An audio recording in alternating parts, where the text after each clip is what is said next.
Magandang araw sa mga tigbal. Luto po ngayon ng ginisang miswa. Nilagyan ng spicy sardines. Spicy sardines ng tigbal. Kasi kulyada ngayon mga tigbal. Ito ang madali-dali ito.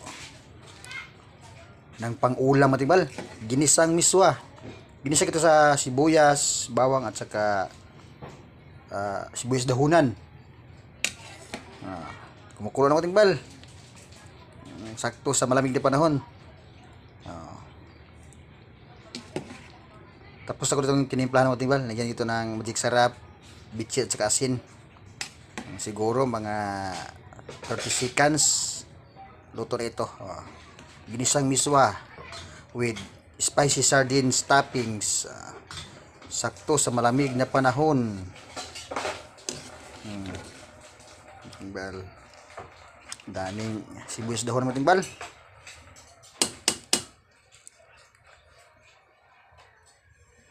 Okay na to. Thank you for watching. Gracias. Gracias.